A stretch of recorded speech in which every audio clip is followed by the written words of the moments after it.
ሰላም እንዴት ናችሁ ውድ ቤተሰቦች፣ በሌላ ቪዲዮ ዛሬ ተገናኝተናል። በዚህ ቪዲዮ ላይ እንግዲህ የምንመለከተው ስለ አረንጓዴ አትክልቶች ናቸው። እንግዲህ አረንጓዴ ቅጠላ ቅጠሎችና አትክልቶች አዘውትሮ መመገብ ሰውነታችን ከተለያዩ ከባድ በሽታዎች እንዲከላከል ያደርገዋል ማለት ነው። እነዚህ ተፈጥሯዊ ምግቦች በሽታ የመከላከል አቅምን ከመገንባት ባለፈ በሰውነታችን ውስጥ የሚፈጠሩና ኢንፍላሜሽኖችን የመቀነስ እና የረጅም ጊዜ ጤናን የመጠበቅ ከፍተኛ አቅም ያላቸው ንጥረ ነገሮችን ይዟል። እናም በዚህ ቪዲዮ ላይ እንግዲህ በየቀኑ መመገብ ያለባችሁን በሽታ ተከላካይ የሆኑ የአረንጓዴ አትክልቶችን እንዲሁም ጥቅማቸውንና እንዴት መመገብ እንዳለባችሁ በዚህ ቪዲዮ ላይ በደንብ የምናይ ይሆናል ማለት ነው። እንግዲህ ይህንን ቪዲዮ ላይክ በማድረግ ጀምሩ። እንዲሁም ለዚህ አስተማሪ የጤና ቻናል አዲስ ከሆናችሁ ሰብስክራይብ በማድረግ ቤተሰብ ሁኑ። አሁን እንግዲህ በቀጥታ ወደ ጉዳይ ሳልፍ በሽታ ተከላካይ ከሆኑ ወሳኝ ምርጥ አረንጓዴ ምግቦች መካከል አንደኛውና የመጀመሪያው ስፒናች እና ቆስጣ ነው። እንግዲህ ስፒናች እና ቆስጣ በውስጣቸው አንቲኦክሲደንትን ይዘዋል። አንቲኦክሲደንት ማለት እንግዲህ ሰውነታችንን ከበሽታ ወይም ደግሞ ከጉዳት የሚከላከሉ ንጥረ ነገሮች ናቸው። ስፒናች እና ቆስጣ ደግሞ በውስጣቸው አንቲኦክሲደንትን ይዘዋል ማለት ነው። ይሄም ሰውነታችን ከበሽታና ከጉዳት የሚከላከሉ ንጥረ ነገሮችን እንዲይዝ ያደርገዋል ማለት ነው። ሌላው ቫይታሚን ሲ ነው። ስፒናች እና ቆስጣ እንግዲህ ቫይታሚን ሲ በብዛት በመያዛቸው ለልብ ጤናና ለአንዳንድ የካንሰር አይነቶች መከላከያ ወይም ደግሞ ተጋላጭነትን ለመቀነስ ይረዳሉ ማለት ነው። ስለዚህ በየቀኑ መመገብ ካለባችሁ ወሳኝ አረንጓዴ አትክልቶች መሃል እንግዲህ አንደኛውና የመጀመሪያው ስፒናች እና ቆስጣ ነው ማለት ነው። ሌላኛውና ሁለተኛው እንግዲህ ብሮኮሊና ጥቅል ጎመን ናቸው። እንግዲህ ብሮኮሊና ጥቅል ጎመን በጣም ብዙ ተፈጥሯዊ ውህዶችን ይዟል ወይም ደግሞ ንጥረ ነገሮችን ይዟል። እነዚህም ንጥረ ነገሮች ደግሞ ካንሰርን ለመከላከል የሚረዱ ይሆናል ማለት ነው። ስለዚህ ከካንሰር ጋር ተያይዞ ለሚመጡ የትኛውም ችግር ብሮኮሊና ጥቅል ጎመን ወሳኝ አረንጓዴ አትክልቶች ናቸው ማለት ነው።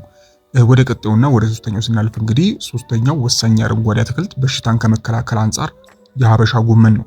እንግዲህ የሀበሻ ጎመን ለአጥንት ጥንካሬና ለልብ ጤና እጅግ አስፈላጊ የሆኑትን ማግኒዚየም እና ቫይታሚን ኬ በውስጣቸው ይዘዋል። ይህም እንግዲህ ለአጥንት ጥንካሬና ለልብ ጤና ወሳኝ እንዲሆን ያስችሏል ማለት ነው። አጠቃላይም በሽታ ለመከላከል እንዲረዳ ወይም ደግሞ ሰውነታችን በሽታ የመከላከል አቅሙ እንዲጎለብት ያደርጋል ማለት ነው። ስለዚህ ሌላኛው የሀበሻ ጎመን ወሳኙ ነው ማለት ነው። ቀጣዩና አራተኛው እንግዲህ አረንጓዴ አተርና አኩሪ አተር ናቸው።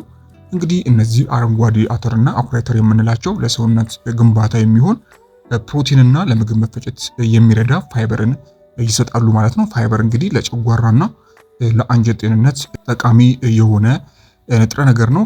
ከዚህም በተጨማሪም እንግዲህ የኮሌስትሮል መጠንን ለመቀነስ የሚረዳ ይሆናል ማለት ነው። ስለዚህ አረንጓዴ አተርና አኩሪ አተር ደግሞ በውስጣቸው ፋይበርን ይዘዋል ማለት ነው። ይህም ለሰውነት ግንባታ የሚሆን ፕሮቲንና ለምግብ መፈጨት የሚረዳ ይሆናል ማለት ነው። የመጨረሻውና አምስተኛው እንግዲህ ሰላጣና ሌሎች ቅጠላ ቅጠሎች ናቸው።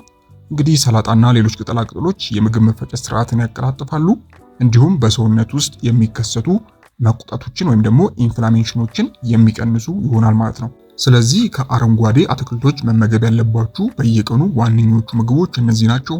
አንደኛው ስፒናች እና ቆስጣ፣ ሁለተኛው ብሮኮሊና ጥቅል ጎመን፣ ሶስተኛው የሀበሻ ጎመን፣ አራተኛው አረንጓዴ አተርና አኩሪ አተር፣ አምስተኛው ሰላጣና ሌሎች ቅጠላ ቅጠሎች ወሳኝ የሚባሉ በየቀኑ ልትመገቧቸው የሚገቡ አረንጓዴ አትክልቶች ናቸው ማለት ነው።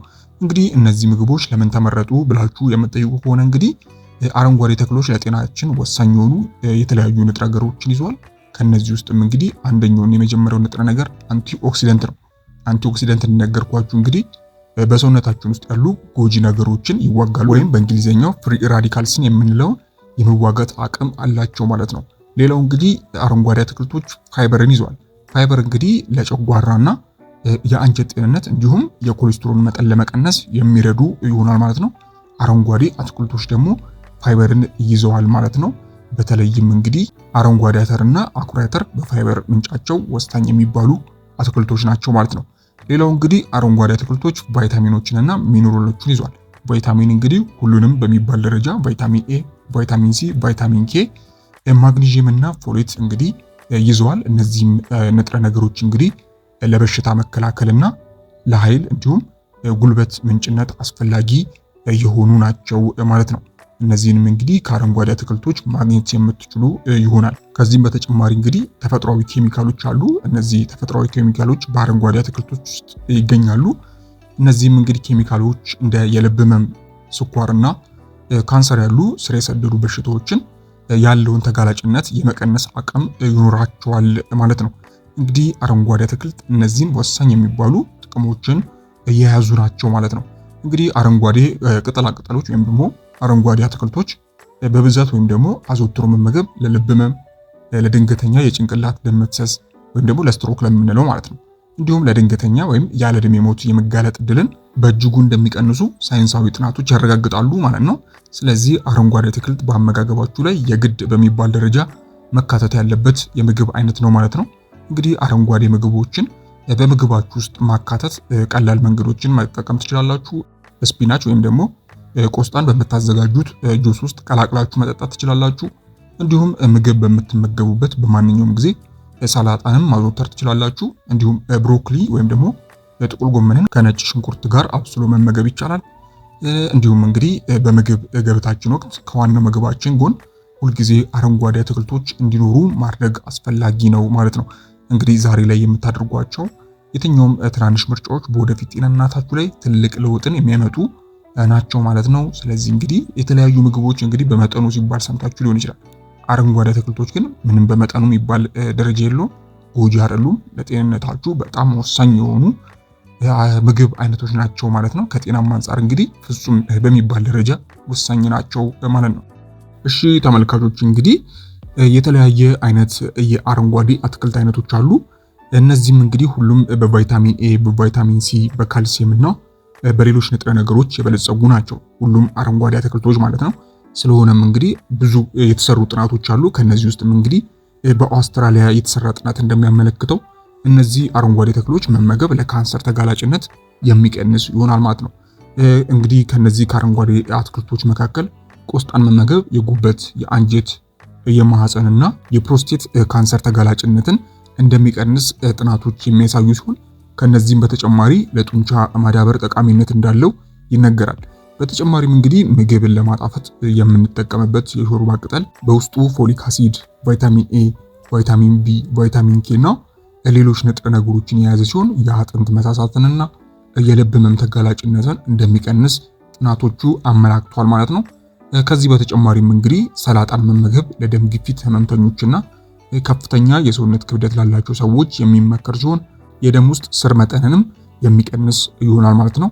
ሰላጣ እንግዲህ በውስጡ የያዘው ካልሲየም እና ፎስፎረስ ለአጥንት ጤናማነት ጠቃሚ ሲሆን ሴሊኒየም የሚባለው ንጥረ ነገር ደግሞ የሰውነታችንን ቆዳ ቶሎ እንዳያረጅና የአንጀት ካንሰርን የመከላከል አቅም እንዲኖረው የሚያደርግ ይሆናል። ስለዚህ ሁላችሁም እንግዲህ አረንጓዴ አትክልትን የመጠቀም ግዴታ ወይም ደግሞ አስፈላጊ ነው ከጤናችሁ አንጻር ማለት ነው። እንግዲህ ውድ ቤተሰቦች ከዚህ ጋር ተያይዞ ማንኛውም ጥያቄ ካላችሁ በታች በኮሜንት ማስፈሪያው ላይ ማስቀመጥ የምትችሉ ይሆናል ማለት ነው። እንግዲህ ለዛሬ የነበረኝ አጠር ያለ መረጃ ይህንን ይመስላል። እስከ ቪዲዮ ፍጻሜ አብራችሁኝ ስለነበራችሁ እጅግ በጣም አመሰግናለሁ። በቅንነት እንግዲህ ይሄ ቪዲዮ ሌሎችም ጋር እንዲደርስ በቅንነት ላይክ እና ሼር በማድረግ ሌሎችንም አስተምሩ እላችኋለሁ ማለት ነው። በቀጣይ በሌሎች ቪዲዮዎች የምንገናኝ ይሆናል። እስከዛው በያላችሁበት ፈጣሪ ሰላሙን ያብዛላችሁ። ደህና ሁኑ። ቻው